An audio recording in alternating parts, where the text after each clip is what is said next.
नमस्कार विद्यार्थी मित्रांनो, इयत्ता 8वी विषय मराठी, कविता 9वी विद्या प्रशंसा. कवी कृष्णशास्त्री चिपळूणकर. कृष्णशास्त्री चिपळूणकरांच्या बाबतीत सांगायचं झालं तर एक भाषांतरकार, रसिक पंडित, मराठी व्याकरणावरील निबंध आणि ग्रंथ परीक्षणे ही त्यांच्या चिकित्सक बुद्धूचे दर्शन घडवणारं साहित्य आहे. अनेक विद्यामूल तत्व संग्रह या ग्रंथावरून त्यांची शास्त्रीय लेखन सुगम करून सांगण्याची हातोटी प्रत्ययास येते. प्रस्तुत कवितेतून विद्येची थोरवी सांगताना दुसऱ्याला विद्या दिल्याने ती कमी होत नसते, तर ती वाढतच असते. माणसाला संकटातून मार्ग दाखवत असते आणि विद्येमुळे माणसाच्या सर्व दुःखाचं निरावरण होऊ शकते.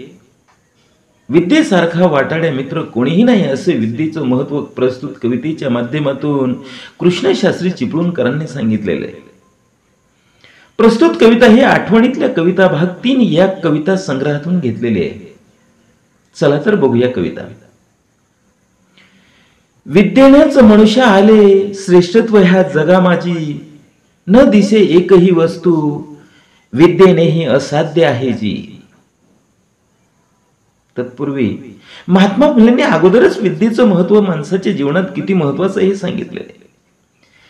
विद्येविना मती गेली, मती विना नीती गेली, नीती विना गती गेली, गती विना वित्त गेले, वित्ता विना शूद्र खचले, इतके अनर्थ एका अविद्येने केले. म्हणजे मानवाच्या जीवनामध्ये विद्या ही इतकी महत्वाची आहे. आणि म्हणून कवी कृष्णशास्त्री चिपळूणकर सांगतायत की विद्येनेच माणसाच्या जीवनाला ह्या जगामध्ये श्रेष्ठत्व प्राप्त झाले. आणि अशी एकही गोष्ट नाही, अशी एकही वस्तू नाही की ती विद्येने असाध्य झालेली आहे. प्रत्येक गोष्ट साध्य करता आली त्या विद्येमुळे. आणि म्हणून ज्ञानाला, ह्या विद्येला माणसाचा तिसरा डोळा मानलेला आहे. आणि म्हणून विद्यार्थी मित्रांनो, विद्या ही मानवी जीवनामध्ये फार महत्वाची. कवी पुढे सांगतायत, देवुनिया किंवा भोगुनी उन्ने न होता सदैव वाढत असे, ऐसे एकच विद्या धन अद्भुत गुण न हा दुजात वसे. असा एकमेव असं जे साधन असे की ते विद्या आहे. ही विद्या भोगून सुद्धा कमी पडत नाही. आणि विशेष म्हणजे ही विद्या दुसऱ्याला दिल्याने आणि तिचा उपभोग घेतल्याने सदैव नेहमी वाढत असते, वाढत असते. आणि अशा प्रकारचं हे एकच धन आहे, ते म्हणजे विद्याधन.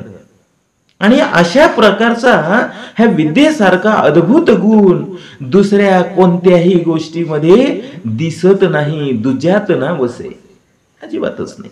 आणि म्हणून विद्येत, मानवी जीवनामध्ये विद्येला फार महत्व आहे. विद्यार्थी मित्रांनो, नानाविध रत्नांची कणकांची असती भूषणे फार, परी विद्या सम एकही शोभदायक नसे अलंकार. अशा अनेक रत्न आहेत, नानाविध प्रकारची रत्न आहेत, कणकांची अनेक प्रकारचे दागिने आहेत. कणक म्हणजे सोनं, सोन्याची भूषणे, दालंग, अनेक प्रकारचे दागिने आहेत. परंतु विद्येसारखा दुसरा शोभदायक एकही अलंकार नाही. परी, परी म्हणजे परंतु. आणि त्यामुळे मानवाला खऱ्या अर्थाने जी शोभा येते ती भाषेमुळे येत असते.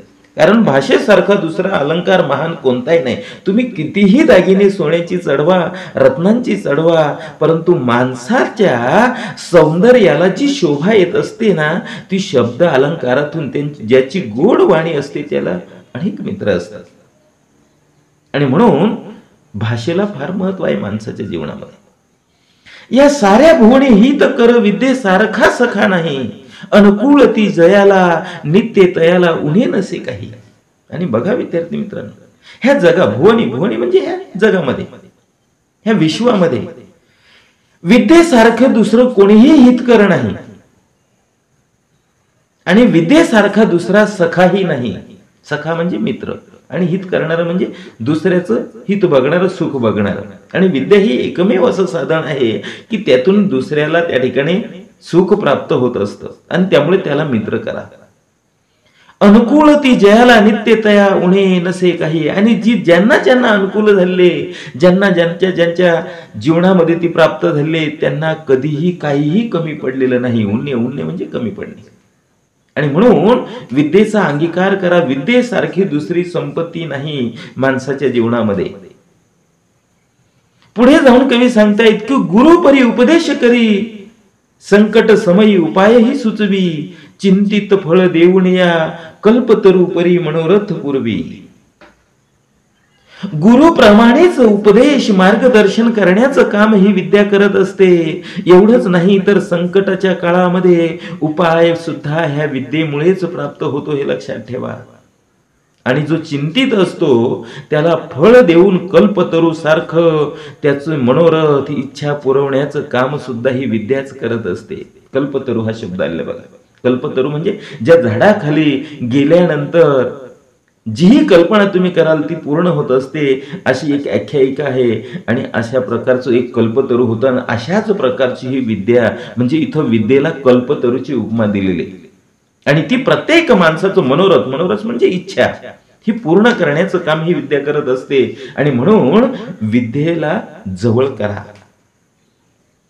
कवी पुढे जाऊन हे सांगतायत की या परी सकल सुखे जी देई, दुखे समस्त जी वारी, त्या विद्ये देवते अनन्य भावे सदा भजा भारी.